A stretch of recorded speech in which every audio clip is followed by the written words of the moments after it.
Hey guys, tonight we're going to dive deep into the true story behind one of history's most celebrated figures. History books have described Queen Elizabeth I as a brilliant virgin queen, but that was just the surface. Behind her greatness was a system of 8 incredibly bizarre, perplexing, and chilling bedroom and court rules. These rules turned the Tudor court into a decades-long psychological experiment where the most powerful men in Europe, from kings to loyal courtiers, had to struggle in a game they could never win. So, before you get comfortable, take a moment to like the video and subscribe, but only if you genuinely enjoy what I do here. Please comment below and let me know where you are and what time it is for you. Now, dim the lights, maybe turn on a fan for that soft background hum, and let's ease into tonight's journey together. Rule number 1. No husband, only England. In a time when every woman was expected to belong to a man, Elizabeth dared to declare something so astonishing that it sent tremors through every royal court in Europe. No husband would ever rule over her. From the very instant she ascended the throne at the age of 25, she felt the weight of tradition pressing down upon her shoulders. Parliament implored her to wed. Foreign ambassadors dangled alliances in exchange for her hand, and even her closest advisors warned that England would crumble without a male heir. Yet Elizabeth, with a calm, measured breath and a quiet resolve, refused to bow. She had witnessed the tragic fate of her sister Mary, who allowed her Spanish husband, Philip II, to treat England as though it were his personal colony. She had absorbed the harrowing lessons of her father, King Henry VIII, whose matrimonial terror left 6 wives in ruins. These memories echoed in her mind like distant thunder, urging her to chart a new course. When the members of Parliament pressed her again, she looked out over the Gothic arches of Westminster Hall and replied with soft conviction, "I am already bound unto a husband, which is the kingdom of England." This was no mere flourish of royal rhetoric. It was a political nuclear bomb, obliterating the notion that any single man could ever claim dominion over her crown, her body, or her mind. By proclaiming England as her true consort, Elizabeth elevated herself beyond the reach of any would-be suitor.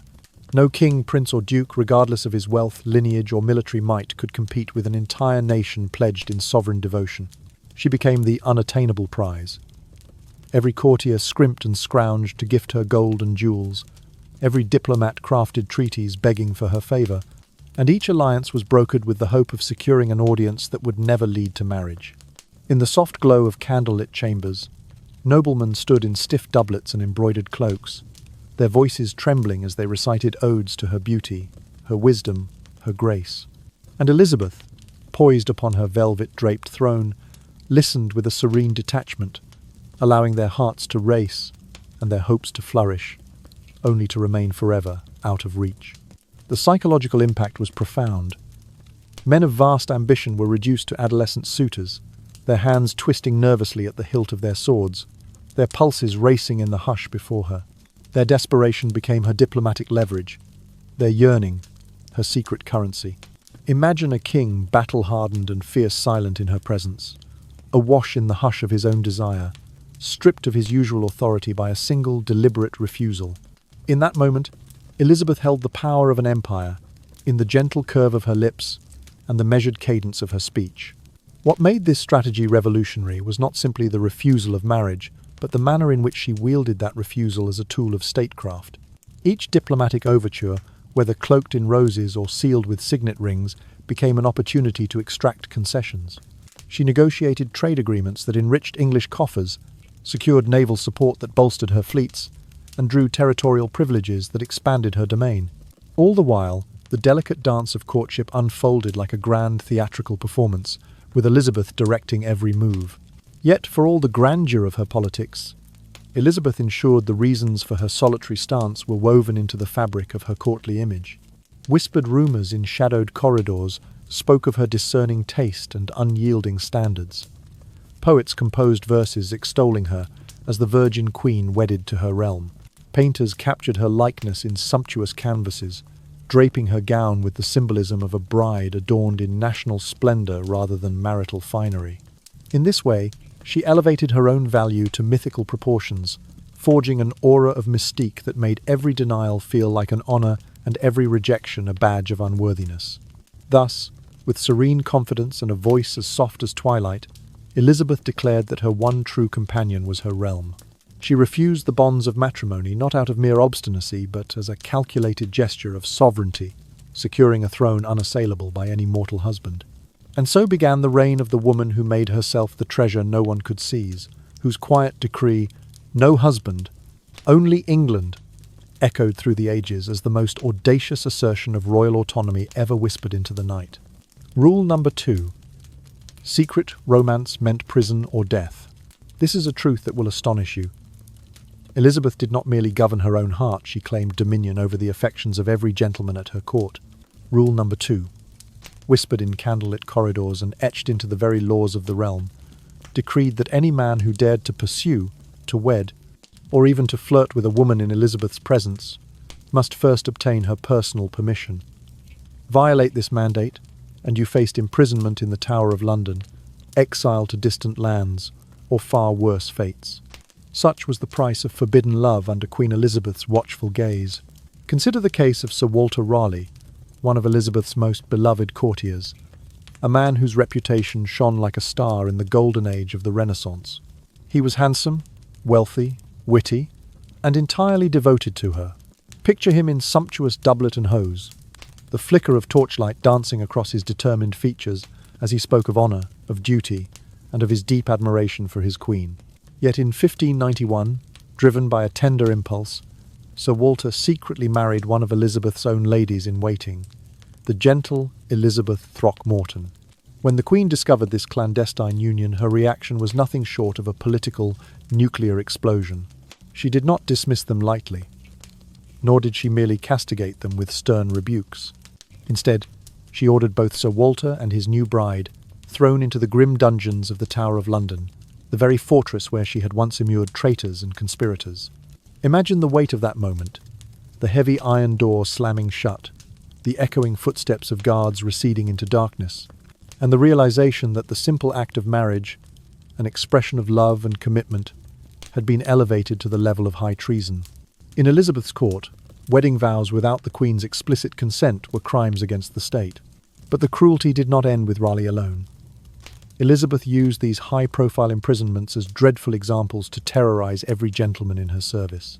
She intended, with calculated precision, that word of Sir Walter's fate spread through every chamber and anteroom, sending shudders down the spines of lords and knaves alike. Her message was unmistakable.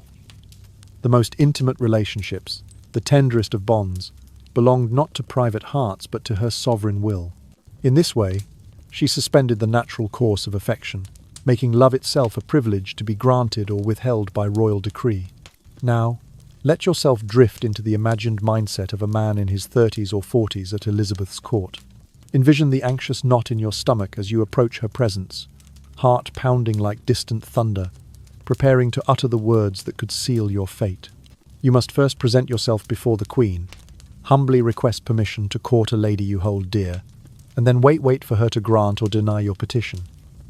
If she grants it, you glimpse a fragile hope. If she denies it, you resign yourself to a lifetime of lonely longing or the grim possibility of chains and dungeons. The psychological torment was profound and pervasive.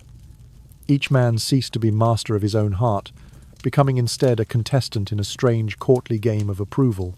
The court was transformed into a perverse dating show, with Elizabeth the sole arbiter. She sat enthroned like a conductor of invisible strings, orchestrating the dance of ardour and despair among her courtiers. A glance from her could kindle hope.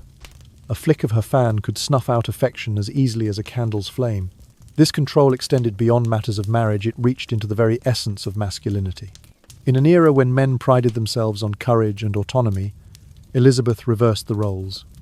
She held the power to enthrall or to destroy, to elevate or to exile. Her courtly gentlemen, once gallant in armour and eloquent in speech, became supplicants, begging for the privilege of loving. Their identities, once bound in titles and commands, were reduced to the singular aim of pleasing their queen, and so the legend of Rule Number 2 was woven into the fabric of Elizabeth's reign, a chilling testament to the extent of her authority.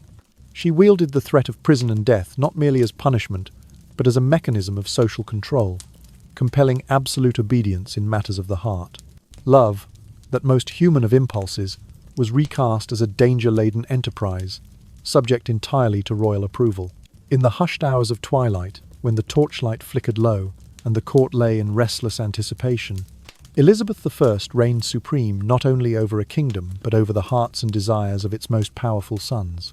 Through this rule, she demonstrated that true sovereignty might extend beyond land and wealth, reaching into the hidden realms of passion and devotion. And as the candle guttered in the silent chamber, the men of England understood that under rule number 2, secret romance meant prison or death. Love was no longer free. It was a gift earned only at the benevolence of the Queen. Rule number 3. Her body was England's property.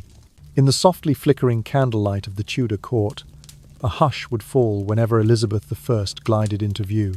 It was under these vaulted ceilings and behind those lush tapestries that she laid down rule number 3. Her body was England's property. This decree was, without doubt, the most psychologically brutal of all her mandates.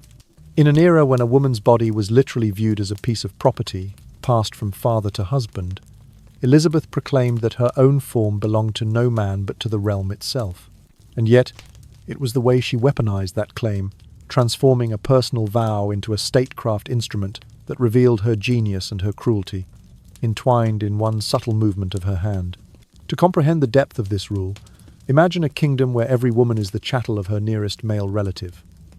Under such ancient customs, a daughter was for sale, a bride a commodity. Elizabeth, however, reversed this entire notion. She declared her body the sacred heritage of all England.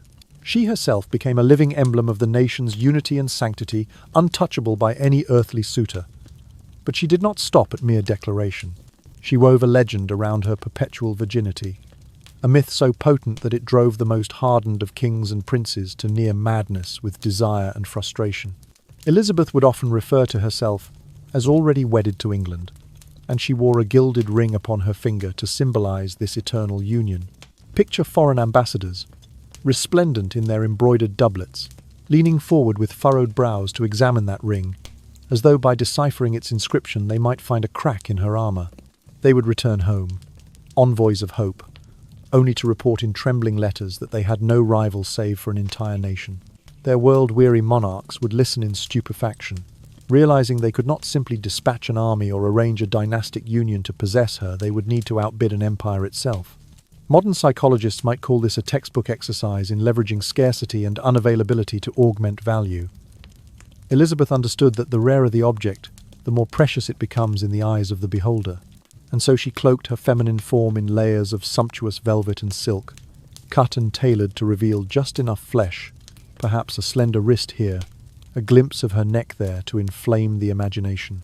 Each carefully chosen gown functioned as both armor and invitation, reminding onlookers of what they could not touch, yet could endlessly dream about.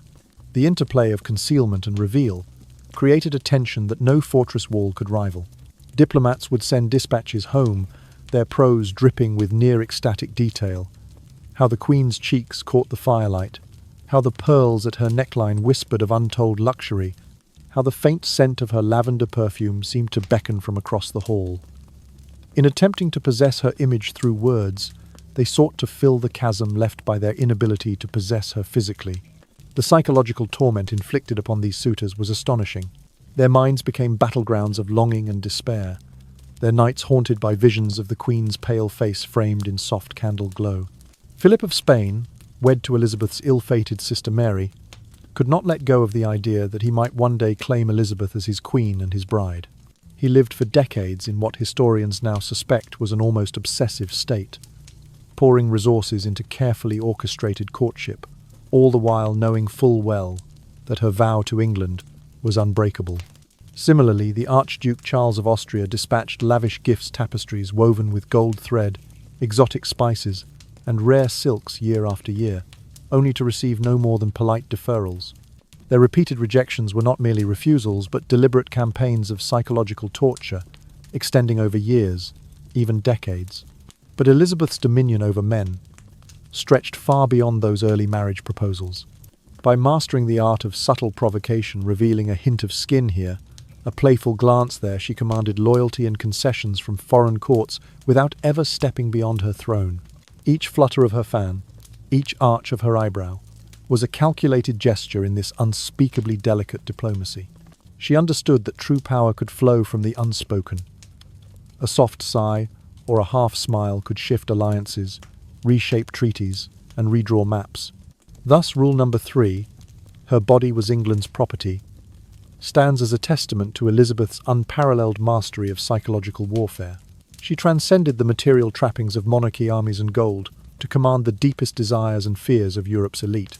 In the quiet, drowsy hours of candlelit chambers, her silent authority spoke volumes, reminding every man present that her body, her very being, belonged not to them, but to the kingdom she so gracefully led.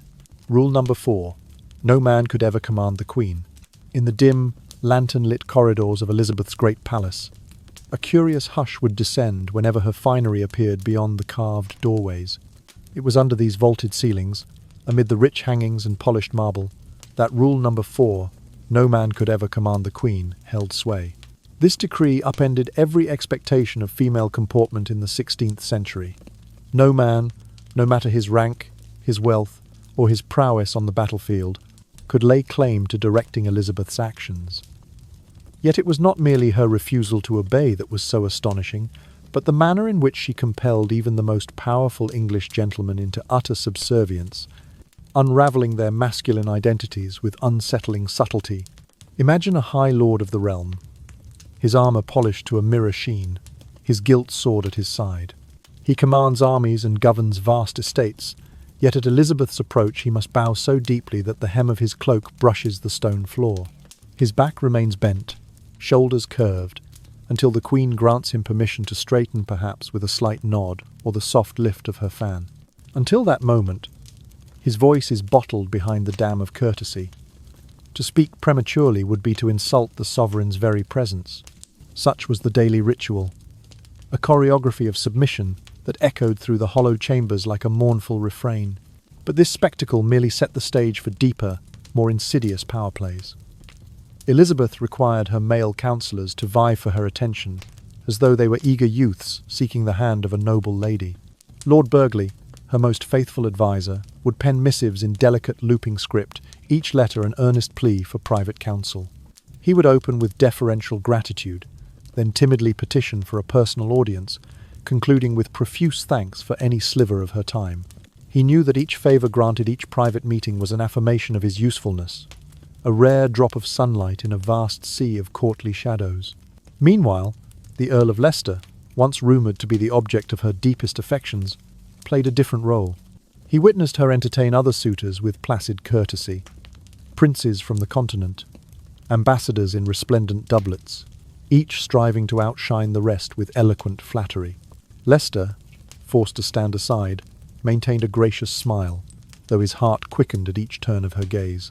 He masked the ache of jealousy, telling himself that proximity was sacrifice enough, that to dwell within her sphere, even in silent subjection, was itself a mark of honour. Yet perhaps the most jarring aspect of rule number 4 was Elizabeth's insistence that men incessantly praise her visage, her attire, her intellect, her wisdom in language so ornate it bordered on the surreal. Ambassadors, accustomed to grand declarations of war and alliance, now assiduously composed paeans to her beauty.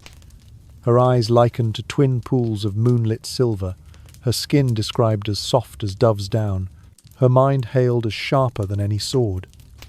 Imagine a seasoned general in the autumn of his career, once leading cavalry charges across muddy fields, now reheating each morning's greeting. "Your Majesty, your robes eclipse the dawn itself," he would murmur, voice tinged with reluctant awe. In that simple exchange lay the reversal of power, the feminine ascendant, the masculine humbled. This ritual of subservience was no mere affectation. It seeped into every corner of the court, forging a culture in which men competed to be dominated. They hungered for the privilege of dissension, eager to receive the faintest word of approval from their sovereign. To them, proximity to Elizabeth's favour was an elixir more potent than any victory in the field. They vied for her patronage as though it were the purest form of validation, sacrificing personal pride for the intoxicating rush of her attention. What made rule number 4 truly revolutionary was its inversion of the era's gender hierarchy. In a society structured around male dominion and female submission, Elizabeth crafted a domain where the opposite held true. Her court became an amphitheatre of transformed roles. She sat enthroned as the unassailable pivot of authority, while her male subjects orbited her will with whispered flattery and reverential bows. Each gesture, each compliment, each deferential glance became a testament to her dominion over hearts and minds. Even as the dusk fell and the castle corridors emptied, the echo of this rule lingered a soft susurration in the night breeze.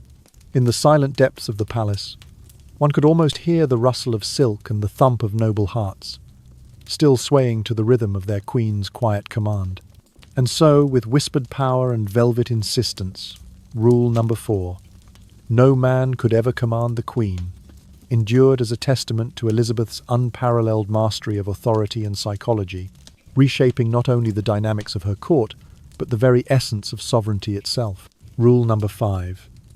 Foreign suitors were political toys. In the dim glow of Elizabeth's private chambers, pale candlelight would dance upon the polished surfaces as courtiers whispered of rule number 5. Foreign suitors were political toys. This decree laid bare the true depths of her cold pragmatism and calculating mind. To Elizabeth, foreign princes who knelt before her were never potential husbands. They were pawns on a grand chessboard of diplomacy, to be strung along or cast aside the moment they ceased to serve her purposes. The psychological cruelty she inflicted upon these men was as astonishing as it was deliberate, unfolding like a slow-motion tragedy that tightened around their hearts. Consider the long-suffering Archduke Charles of Austria, a man whose name now evoked pity in history books. For more than a decade, he devoted his prime years to winning Elizabeth's hand. He dispatched lavish gifts, ornate tapestries woven with gold thread, exotic spices in jewel-like containers, and rare silks shimmering in the candlelight. He penned love letters of such eloquence that they could have graced the finest poetry of the age.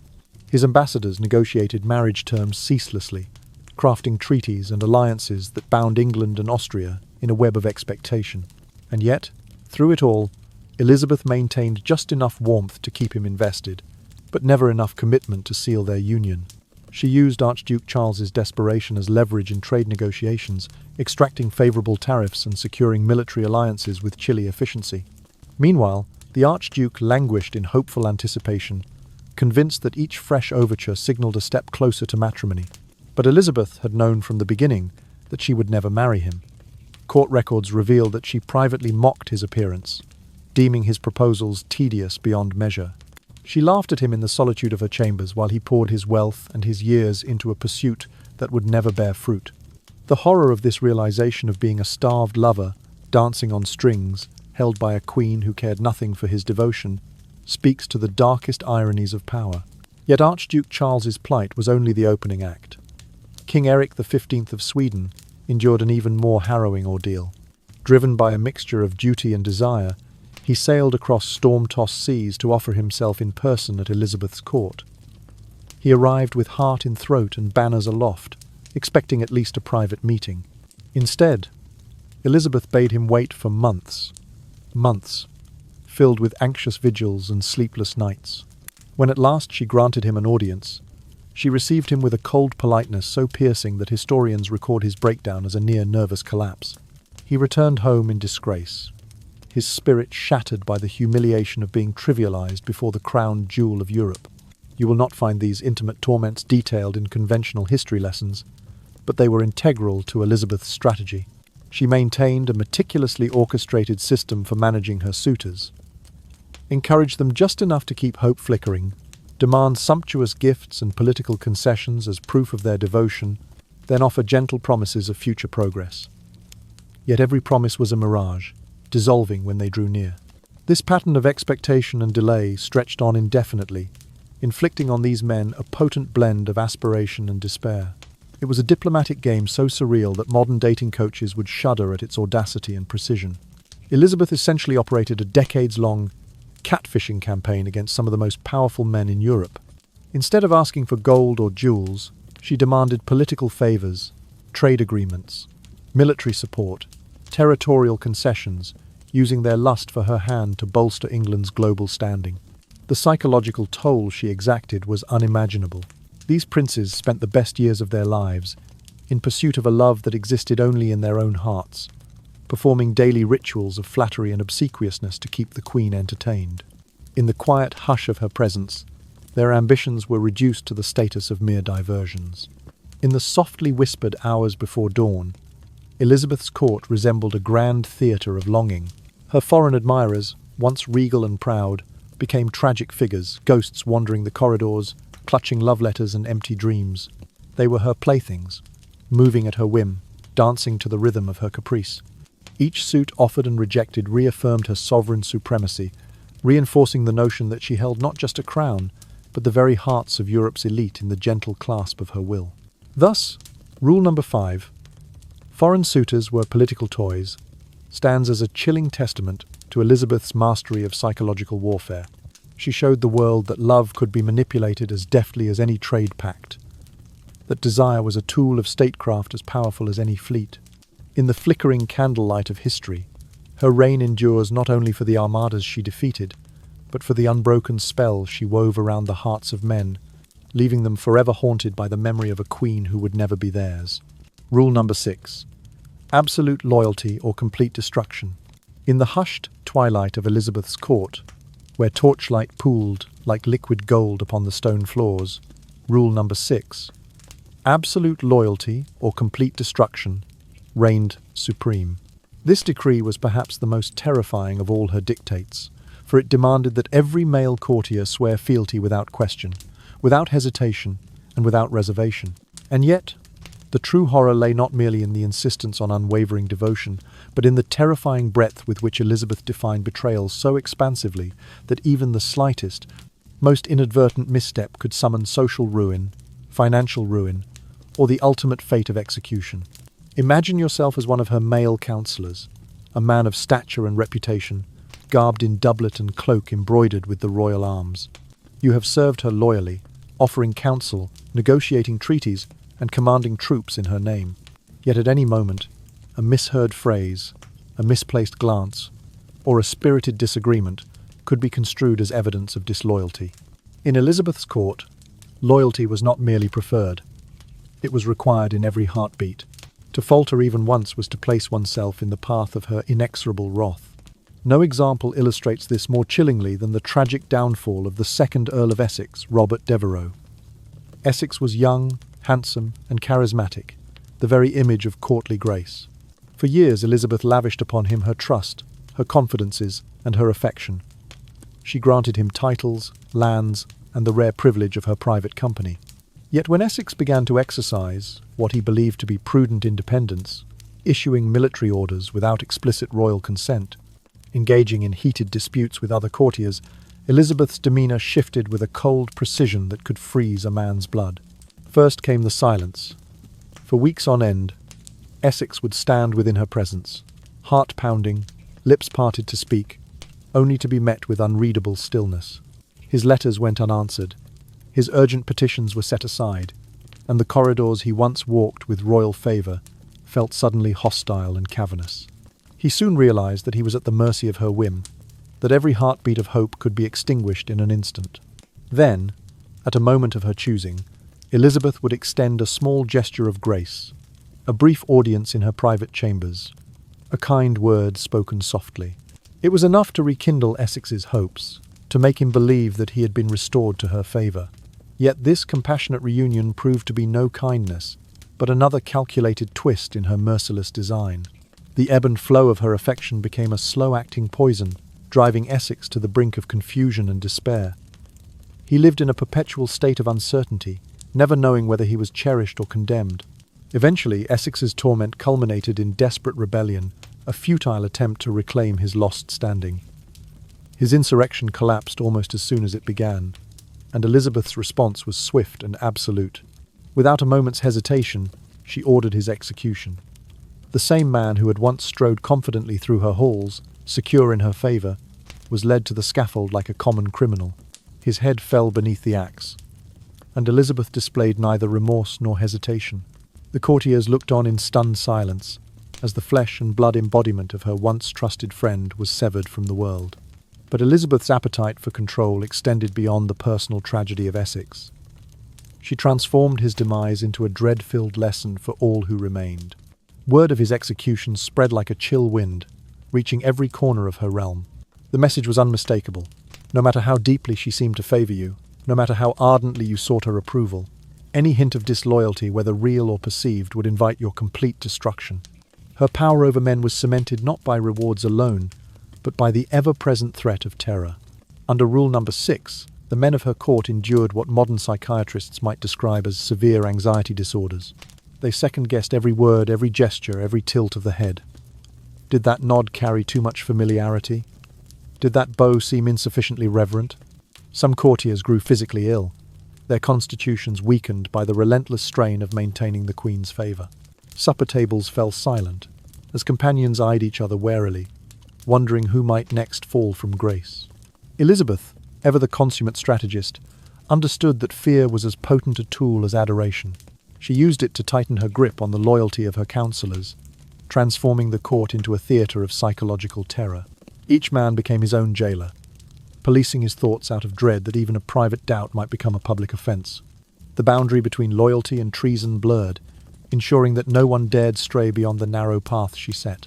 Yet, despite the horror of this rule, there was a certain cruel elegance to its execution.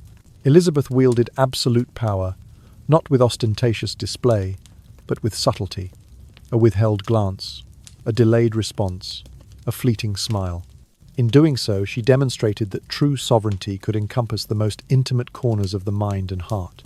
And as the torches guttered and the night deepened, her courtiers understood that to serve Queen Elizabeth was to walk a razor's edge, where only perfect, unwavering loyalty would keep them from being consumed by her merciless judgment. Rule number 7. Betrayal meant an everlasting end. In the dim and echoing chambers of Elizabeth's private apartments, where the hush of midnight seemed almost tangible, there lay a dread that whispered through the torchlit corridors. Rule number 7. Betrayal meant an everlasting end. This mandate stood as one of the most terrifying pillars of Elizabeth's reign. No minor transgression, no fleeting moment of doubt, and no accidental lapse could be brushed aside. Once a courtier crossed her trust, he vanished from her world for all time. There was no clemency, no appeals, no petitions that could tempt her to relent. To betray the Queen, even once, was to be cast into the void, erased from favour forever. Consider the chilling case of Thomas Seymour, Elizabeth's stepfather, whose betrayal began in the innocence of her youth. As a teenager, Elizabeth lived under Seymour's roof, enduring his inappropriate advances that violated every boundary of propriety. When the scandal emerged, Elizabeth reacted with a cold resolve that would come to define her approach to all who crossed her. She did not merely distance herself, she collaborated in Seymour's downfall, providing testimony that sealed his fate at the block. Seymour, once wed to the Queen's beloved stepmother, Catherine Parr, paid with his life for a single breach of trust. The psychological weight of this act, the stepdaughter, orchestrating her guardian's demise, laid bare the uncompromising severity of Elizabeth's justice. But Elizabeth's cruelty did not end with a single act of vengeance. She kept in her mind a ledger of every slight and every perceived betrayal, as though maintaining an invisible scoreboard. Years, even decades later, she could recall the faintest whisper of dissent or disloyalty. When the moment suited her designs, she would strike extracting punishment with terrifying deliberation. It was as if each offence were inscribed on her memory in letters of fire, awaiting the perfect moment to be called forth. A stark example of this patient malice was the fate of Thomas Howard, the 4th Duke of Norfolk. Early in Elizabeth's reign, Norfolk had been entangled in conspiracies against her crown.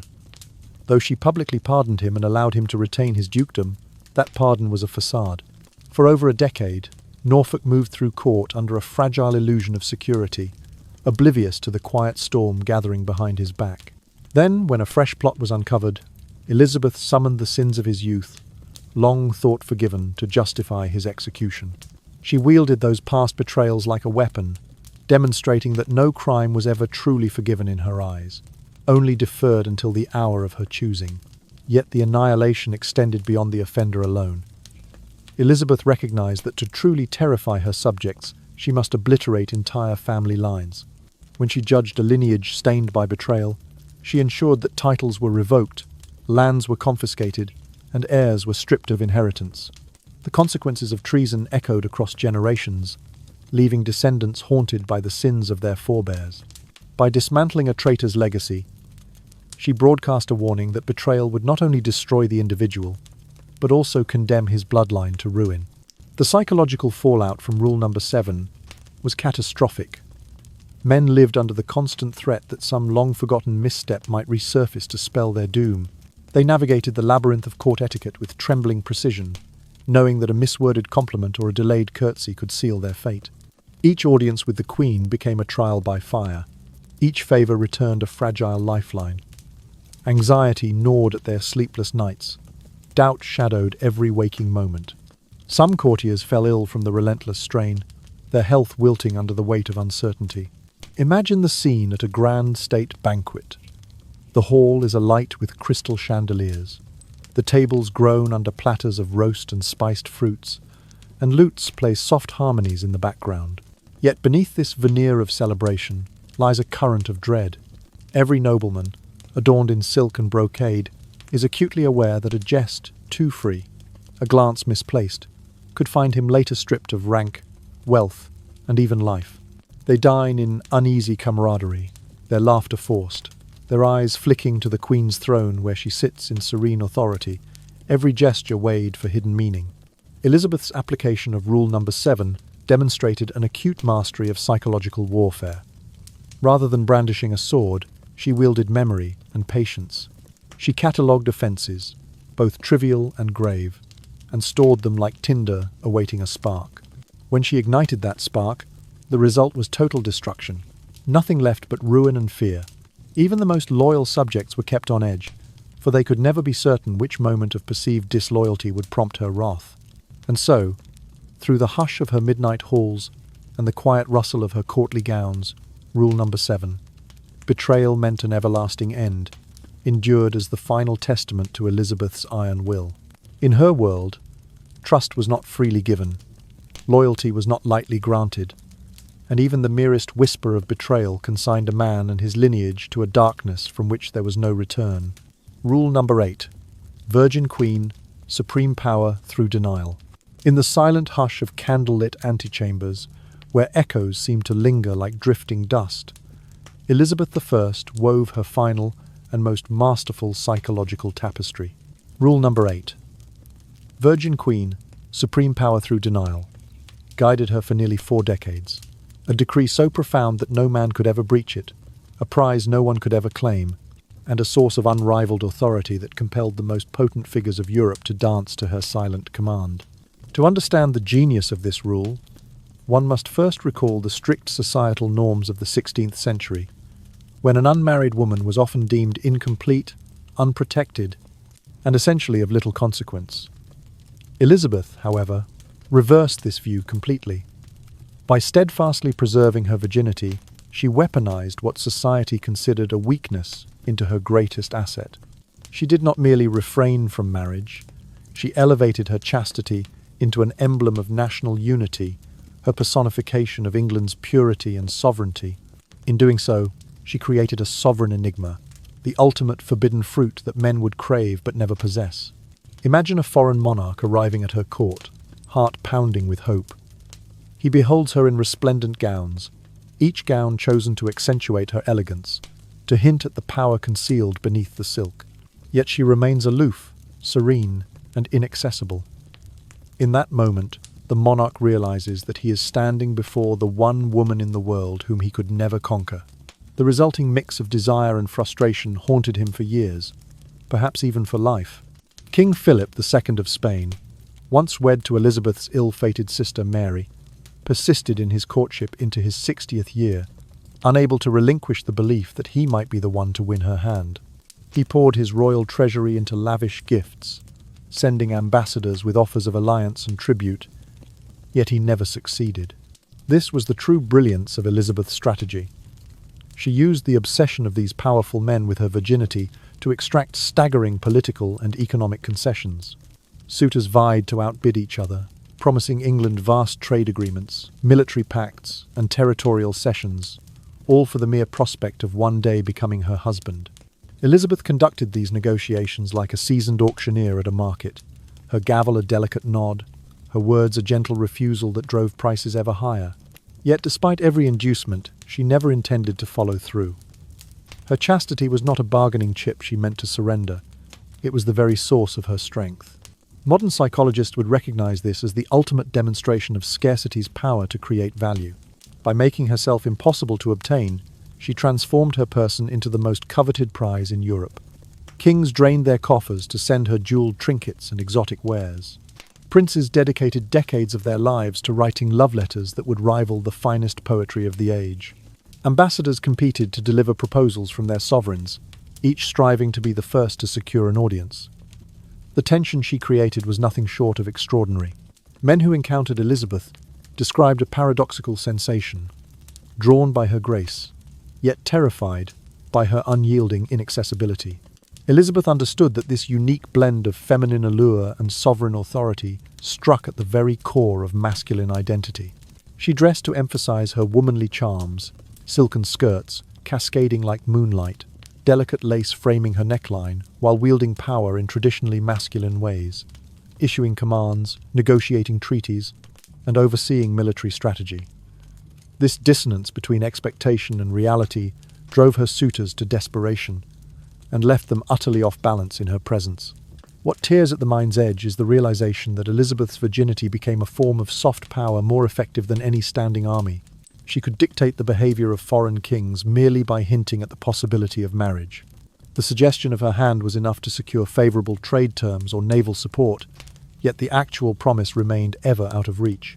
Back in England, her courtiers would shudder as she reminded them of her untouchability, their confidence eroded by the knowledge that even proximity offered no guarantee. Her body, in this regard, became a political weapon wielded with the precision of a surgeon. For 45 years, every gesture, every glance, every subtle shift in tone was calibrated to sustain the mystique of her chastity and her sovereignty.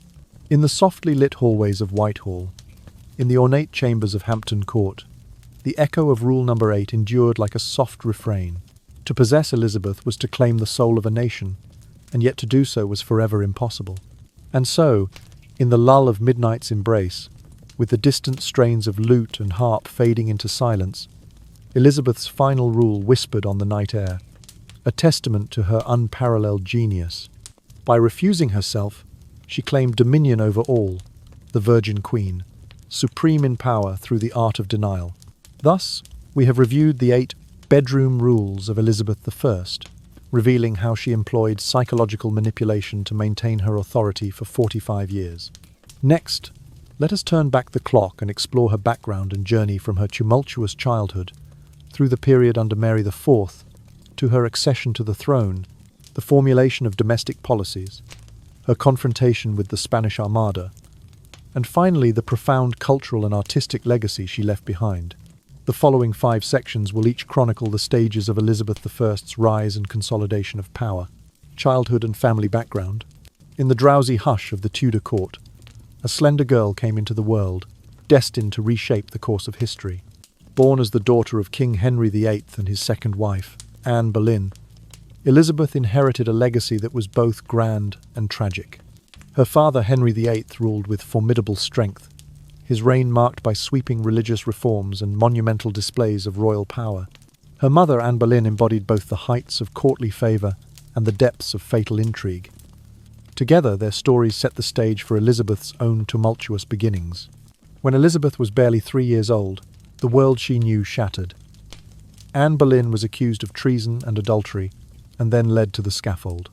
In the blink of an eye, Elizabeth lost her mother, the guiding star of her earliest years. The grief of this moment must have been heavy, though her young heart could hardly comprehend the full weight of royal betrayal. Within the space of a single day, she moved from the warmth of her mother's presence to the cold isolation of the Tower of London, where Anne's final moments echoed through the stone corridors long after her passing. Following her mother's execution, Elizabeth's status at court shifted drastically.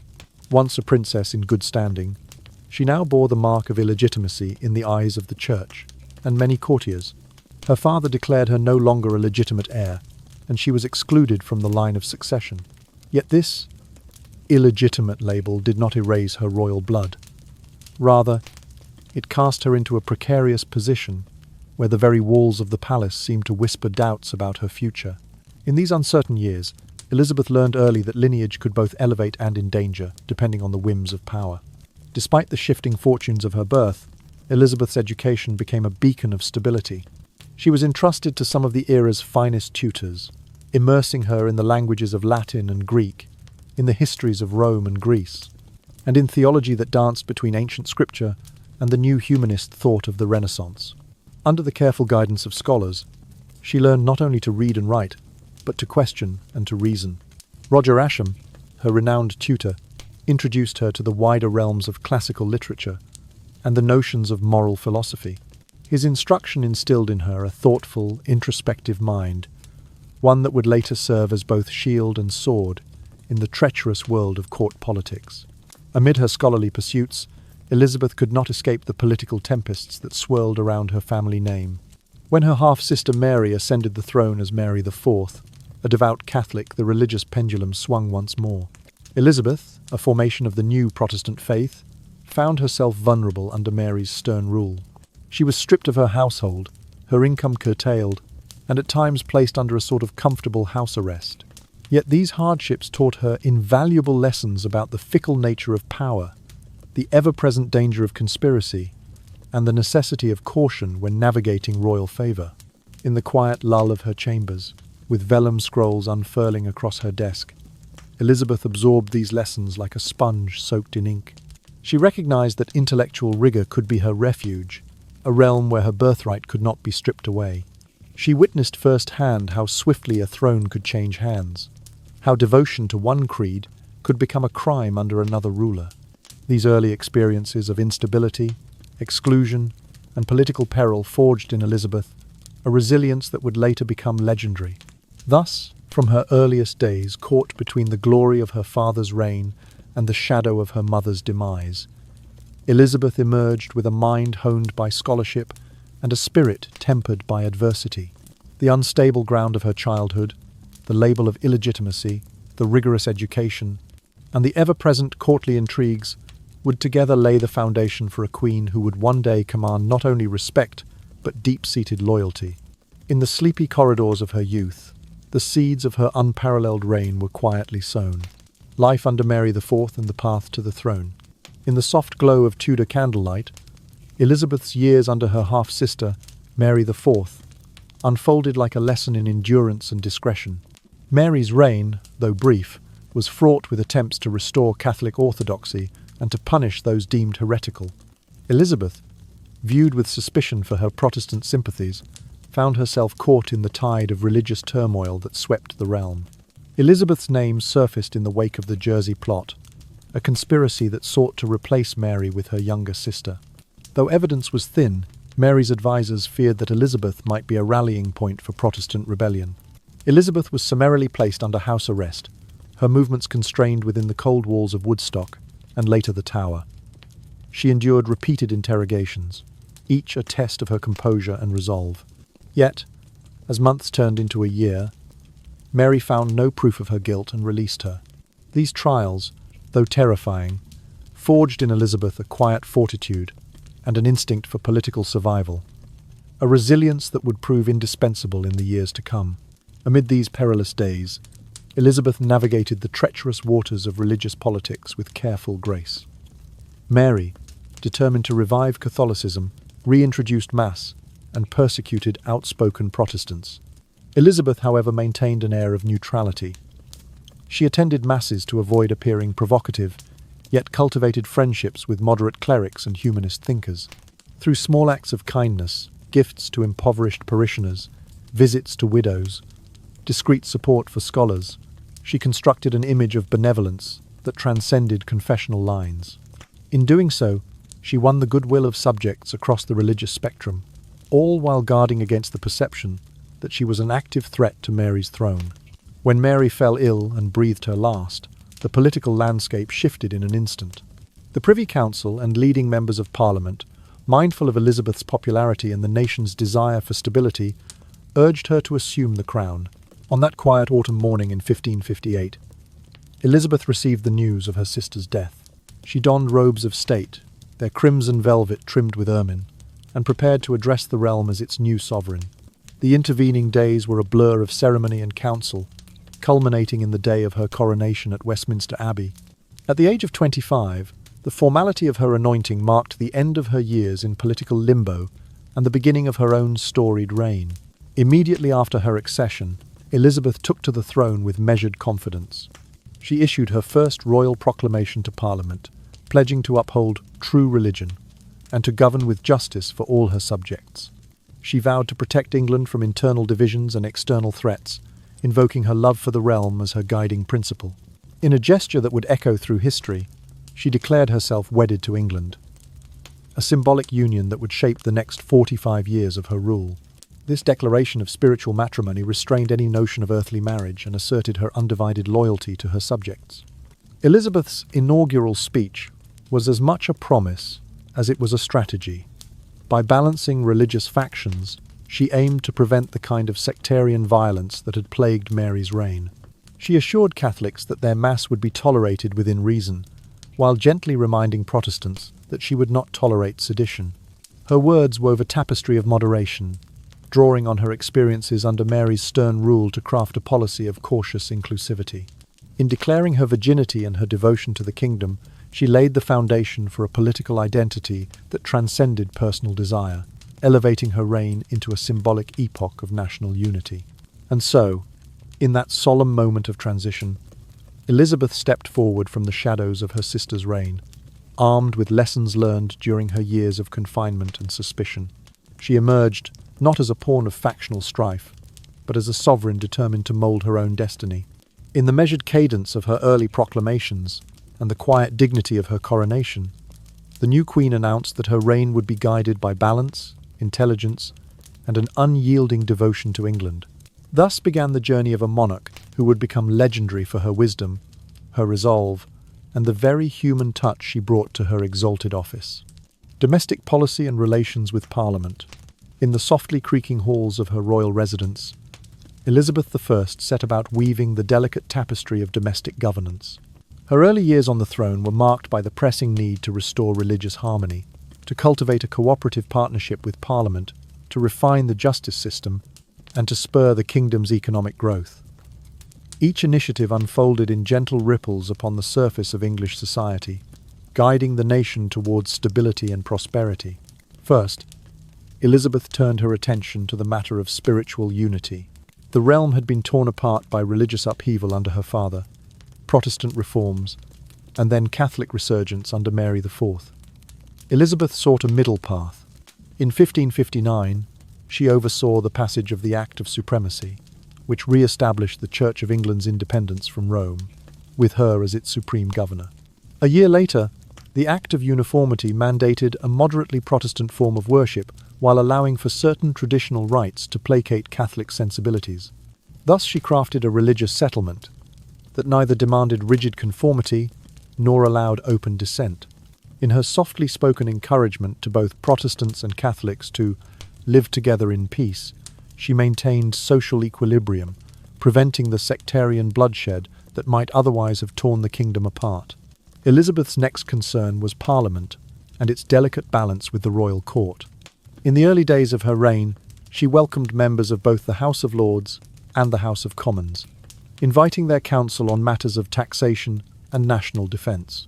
She recognised that the Crown's purse strings were no longer inexhaustible, and that Parliament's consent was essential for funding her government. With a whisper of courtesy in her tone, she requested subsidies to support the navy and to secure the realm's borders. In return, she granted careful concessions, such as occasional reviews of tax burdens and discussions on trade tariffs. This nimble partnership smoothed the passage of legislation and reinforced the notion that sovereign authority and parliamentary privilege could coexist in harmony. To bolster the rule of law, Elizabeth initiated reforms aimed at purging corruption and inefficiency. She commissioned reviews of local courts, empowering justices of the peace to oversee fair trials and to curb the excesses of powerful magnates. The Star Chambers, once tools of Tudor tyranny, were tempered by stricter guidelines, ensuring that accusations of treason or sedition were substantiated by genuine evidence. At the same time, she enhanced the authority of local commissioners, equipping them to oversee land disputes, to regulate wages, and to safeguard the well-being of rural communities. These measures delivered a measure of justice to the dusty roads of the countryside, reassuring farmers that the Crown cared for their welfare as much as for grander matters of state. Parallel to these judicial refinements, Elizabeth nurtured economic vitality through maritime enterprise and domestic industry. She granted charters to budding mercantile ventures, most notably the newly formed East India Company. This charter, issued in 1560, encouraged English merchants to sail beyond familiar seas, trading for spices, silks, and precious gems, and thereby establishing England's presence in the wider world. Concurrently, she supported improvements in infrastructure. Roads were repaired to ease the passage of goods, harbours were deepened to welcome larger ships, and docks were reinforced to withstand harsh storms. In towns and villages, artisans and craftsmen found new markets for their wares, while merchants animated bustling wharves with barrels of whale oil, bales of cloth, and sacks of sugar. Through these interconnected initiatives, religious settlement, parliamentary collaboration, legal reform, and economic encouragement, Elizabeth fashioned a realm that thrummed with cautious optimism. The Church of England stood as a symbol of national identity without alienating Catholic subjects. Parliament, once wary of monarchical overreach, now felt its voice respected in matters of taxation and defence. Justice, once a distant ideal, approached villages and market towns, tempering feuds and nurturing trust. Trade, once hemmed by fear of piracy and storm, now set its sails for distant horizons, filling English coffers with foreign wealth. And so, beneath the gentle shadows of candlelit council chambers, Elizabeth's domestic policy unfolded with measured grace. Her voice, soft yet resolute, guided the nation through turbulent seas toward calmer waters. In the steady rhythm of her vows to protect, to govern, and to prosper, she demonstrated that true rulership could be as much about subtle persuasion as about royal edict. In this way, England took its first confident steps into a golden age of cultural flowering and economic promise, all under the watchful, dreamlike gaze of its Virgin Queen. Diplomacy and the struggle against the Spanish Armada. In the stillness of dawn's first light, as Britain stirred beneath the faint glow of a pale sun, Elizabeth I faced one of her greatest trials: the looming threat of Spanish power. For years, relations with King Philip II of Spain had grown steadily more fraught, marred by religious differences and tangled politics. The memory of the street, Bartholomew's Night Massacre, haunted England's Protestants, who had learned of Catholic plots hatched against Elizabeth's life. As whispers of an Anglo-Catholic conspiracy reached her ears, she knew that Spain's immense fleet could soon darken English shores, intent on toppling her realm and extinguishing the Church of England. To meet this peril, Elizabeth embarked on a careful reorganization of the Royal Navy. Gone were the large, lumbering carracks of her father's time, replaced by smaller, swifter vessels capable of rapid maneuvers in the choppy waters of the Channel. These nimble ships, armed with lighter, more accurate cannons, could outflank the heavier Spanish galleons. In quiet shipyards, skilled shipwrights laboured over every plank and sail, fitting each vessel with reinforced hulls and swivel guns designed to repel boarding parties. Privateers, two England's own sea rogues, were commissioned to disrupt Spanish supply lines, burning enemy merchantmen and sowing chaos along Spanish shipping routes. Yet Elizabeth understood that naval strength alone could not secure victory. She carefully forged alliances with Protestant powers on the continent, most notably the United Provinces of the Netherlands and the Kingdom of France. Through secret emissaries and coded letters, she offered gold, arms, and the promise of English support, encouraging these nations to tie down Spanish forces in Flanders and along France's northern coast. By turning Spain's attention to multiple fronts, she reduced the number of ships and troops Philip could muster against England itself. In the hush of her private council, the Queen's voice was soft but unyielding as she urged her advisers to press these secret pacts, forging a net of continental pressure around Spain. Then came the summer of 1598, when the Spanish Armada, a mighty fleet of over 100 vessels, set sail under flags of crimson and gold, determined to invade England, depose its queen, and restore Catholic rule. The Armada's advance was met not with a clash of titanic broadsides at close quarters, but with a war of attrition orchestrated by England's agile navy. English captains used long-range gunfire to batter the larger Spanish ships, while keeping their own vessels at a safe distance.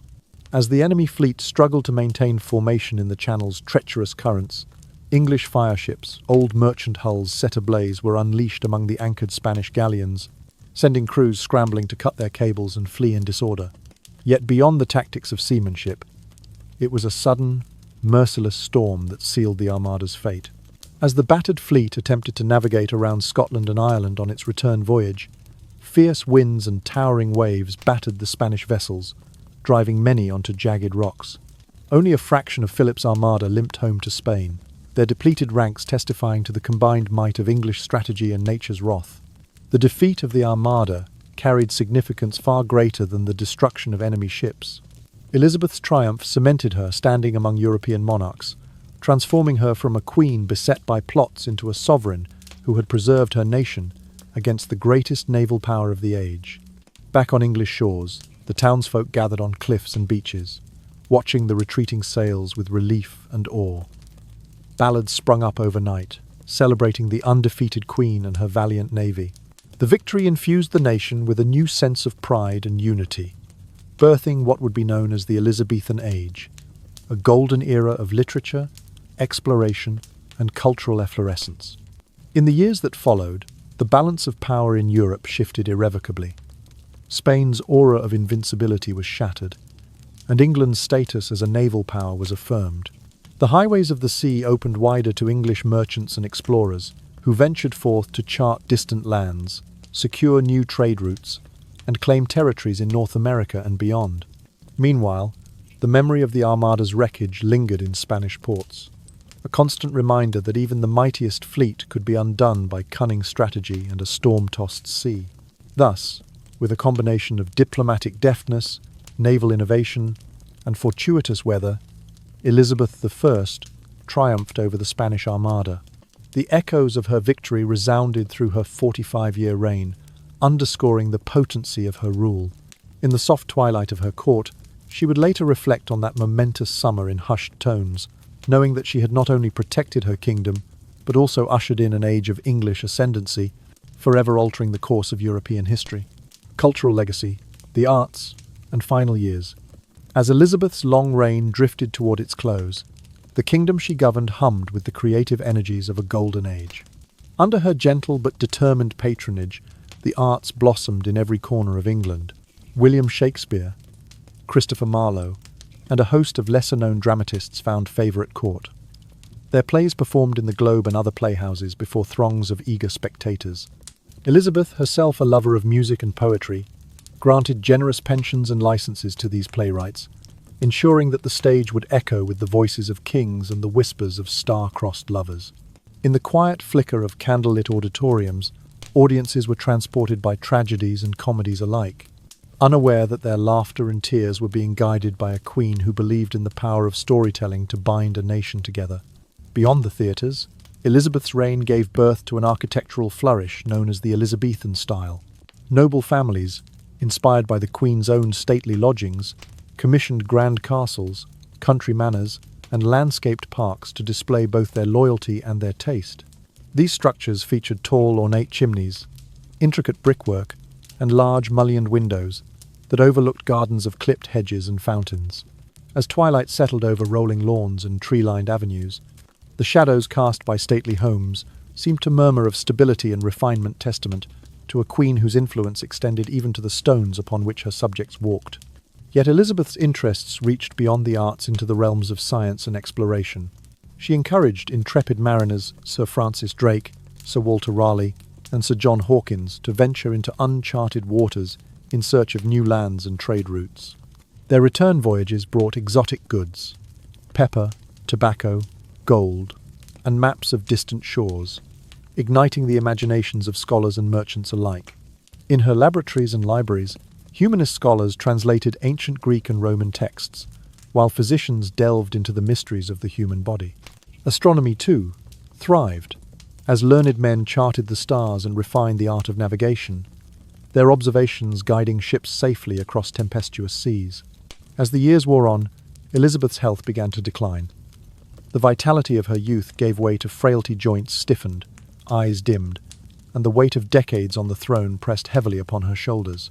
Many of her most trusted advisors passed from the scene, leaving gaps in the tapestry of counsel that had steered her kingdom through calm and storm alike. In the hush of her private chambers, she sensed the shifting currents of faction and intrigue, as courtiers jockeyed for influence in anticipation of her final breath. Central to the tension was the question of succession. Elizabeth, ever the Virgin Queen, had left no heir. Across the borders, James of Scotland, grandson of her sister Margaret, emerged as the most viable candidate. Yet in England's corridors of power, opinions diverged. Some factions preferred a distant relative moderate in faith. Others whispered of more ambitious claimants. In the soft lamplight of her cabinet, Elizabeth received envoys bearing news of Scottish politics, her face a mask of serene detachment. She knew that the choice of a successor would determine the realm's future course.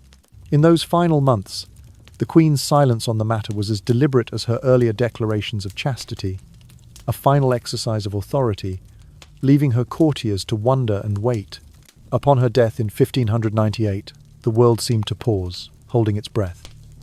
Elizabeth's body, draped in solemn velvet, lay in state, a living symbol of an age now past.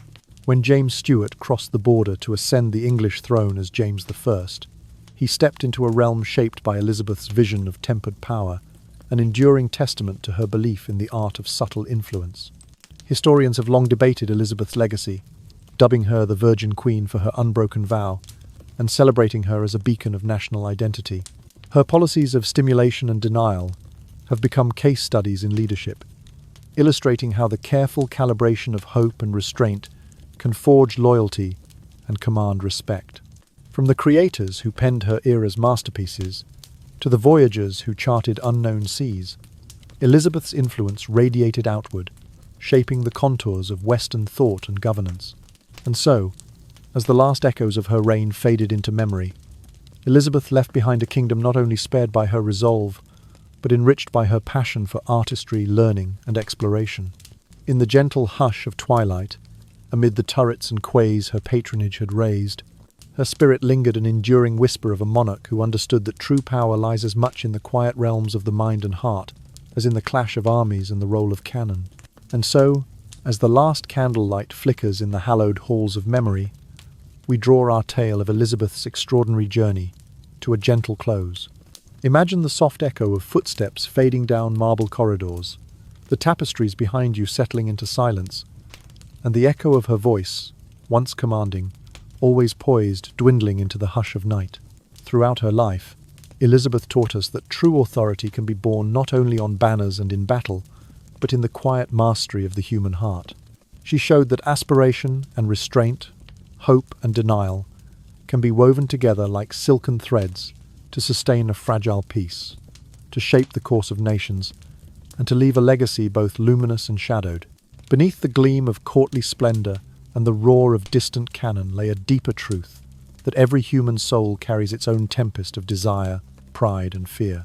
In learning to navigate those undercurrents with measured grace, with deliberate gentleness, and sometimes with unyielding firmness, Elizabeth carved her place in history as the monarch who ruled both through spectacle and through subtlety. Her reign reminds us that power, at its best, is not a show of blunt force, but an artful interplay of trust and trepidation, of generosity and the wisdom to withhold. Now, as the night's embrace grows ever softer, let us breathe with a slower rhythm, allowing our hearts to rest from the dance of intrigue and ambition. Picture the rose gardens of her palaces at twilight, petals folding in gentle slumber beneath a moonlit sky. Imagine the sea's lullaby at the edge of England's shores, each wave whispering a soothing promise of continuity and renewal. Feel the weight of your own eyelids growing heavy, as if the very air around you carries the promise of peaceful dreams. The message we carry from Elizabeth's story is one of balance, that the human spirit flourishes when guided by thoughtful leadership, by compassion tempered with resolve, and by the courage to stand apart when the world demands conformity. It is a reminder that each of us holds the capacity to wield influence not through coercion, but through empathy, dignity, and the gentle power of example. And now, dear listener, let your mind drift. Let the vivid hues of courtly grandeur fade into a soft indigo haze. Let the vibrant echoes of debate and decree dissolve into the quiet murmur of tomorrow's promise. As you nestle beneath your covers, imagine Elizabeth's final whisper across the ages, that in the stillness of night, true strength lies in the calm assurance of one's own convictions. Sleep well, and let your dreams be bright with possibility. If you have enjoyed this journey into history's embrace, please subscribe to our channel, so that each new evening we may share with you more stories, more whispers, and more gentle awakenings to the wonders of our past. Good night.